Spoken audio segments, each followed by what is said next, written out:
ముందుగా అందరికీ వినాయక చవితి శుభాకాంక్షలు.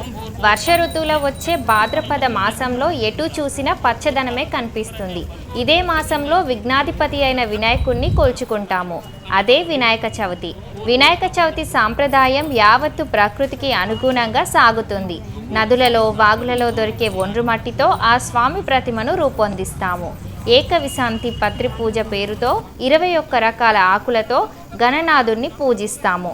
ఇలా కొలుచుకున్న స్వామిని ఆయనను పూజించిన పత్రితో సహా నిమజ్జనం చేస్తాము.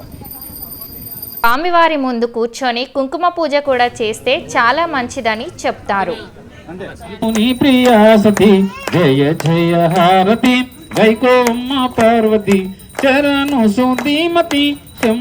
ప్రియాసతి ముదముతో ముత్యాల హారతి ముందుగా గైకోనుమా ముందుగా గైకోనుమా జయ.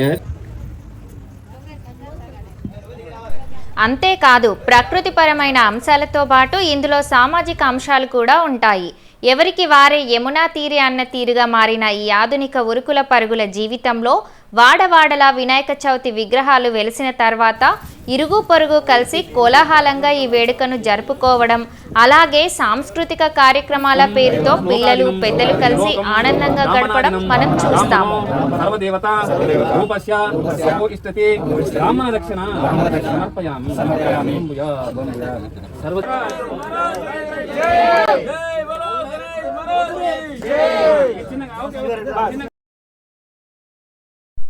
ఇందువలన ఇరుగు పొరుగు వారి మధ్య సంబంధాలు మెరుగుపడతాయి. ప్రతి ఒక్కరిలో దాగి ఉన్న సృజనాత్మకత, కళా విశేషాలు కూడా వెలికి వస్తాయి. వినాయక చవితికి పూజలో కూర్చున్న వారికి సుఖ సంతోషాలు ఉంటాయని భక్తుల ప్రగాఢ విశ్వాసం.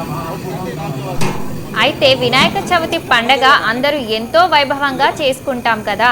ఈ గణపతి నవరాత్రులు 9 రోజులు ఊరూరా వాడవాడల గణపతి మండపాలు, పూజలు, ప్రసాదాలు, భక్తి కీర్తనలు, నృత్యాలతో కోలాహలంగా జరిగిపోయింది. మరిప్పుడు గణపతిని నిమజ్జనం చేసే సమయం ఆసన్నమైంది.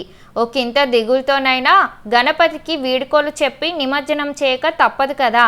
ఈ నిమజ్జన కార్యక్రమం కొంతమంది 9 రోజులకు, కొంతమంది 11 రోజులకు చేస్తారు. ఏది ఏమైనా నిమజ్జనం చేసే ముందు మనం కూడా జాగ్రత్తగా ఉండాలి.